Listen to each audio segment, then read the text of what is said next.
దబాయిస్తే అది నిజమవుతుందని చంద్రబాబు నాయుడు అనుకుంటే అది ఆయన భ్రమే.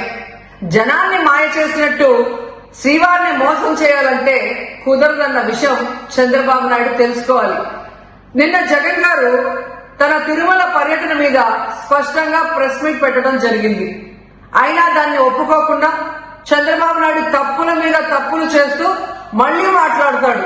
జగన్మోహన్ రెడ్డి గారు తిరుమల రావడానికి భయపడుతున్నాడు, డిక్లరేషన్ ఇవ్వబడుతుంది కాబట్టి ఎస్కేప్ అవుతున్నాడు అని చెప్పి సూటిగా చంద్రబాబు నాయుడు గారికి చెప్తున్నా. చంద్రబాబు నాయుడు జగన్ గారి దమ్ము ధైర్యం గురించి రాష్ట్ర ప్రజలందరికీ బాగా తెలుసు.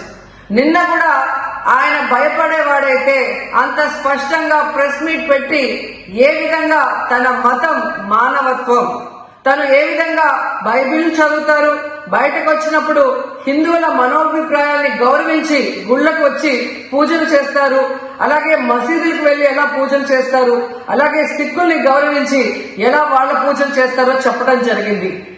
ఈ రోజు మీకు క్లియర్ గా తెలుసుకోవాల్సిన విషయం, మీకు దేవుడు అంటే భయం భక్తి లేదు కాబట్టి ఏంటనేది మీకు అర్థం కాదు. కానీ ఒక భక్తుడికి దేవుడి దగ్గరికి వెళ్ళాలి అన్నప్పుడు ప్రశాంతమైన వాతావరణంలో వెళ్ళాలనుకుంటాడు, ప్రశాంతంగా భగవంతుడిని పూజించాలని అనుకుంటాడు. కానీ ఈ రోజు మీరు జగన్మోహన్ రెడ్డి గారు తిరుమలకు వస్తారని అనౌన్స్ చేసిన దగ్గర నుంచి బీజేపీలో కొందరు, జనసేన, తెలుగుదేశం పార్టీ ఎలా అలజడి సృష్టిస్తున్నారో అందరూ కూడా గమనిస్తున్నారు.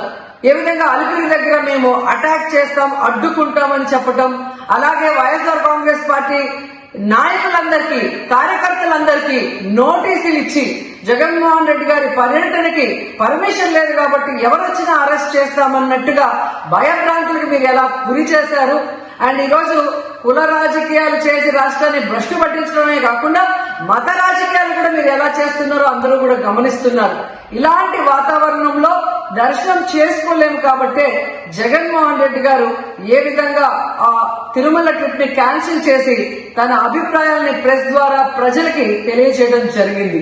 సో నిజమైన భక్తుడు జగన్మోహన్ రెడ్డి గారు ఎప్పుడైనా మళ్లీ వెళ్లి వెంకటేశ్వర స్వామిని దర్శించుకోగలరు. 5 సంవత్సరాలు తన తండ్రి మరి ముఖ్యమంత్రిగా వెంకటేశ్వర స్వామికి పట్టు వస్త్రాలు ఇచ్చారు.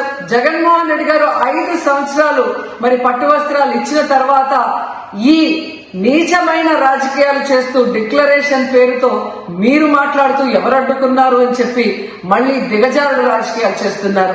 సో భగవంతుడితో పెట్టుకున్న చంద్రబాబు నాయుడు నీతో పాటు ఆడిస్తే ఆడే వాళ్ళందరికీ కూడా భగవంతుడు గట్టిగా సమాధానం చెప్తాడు.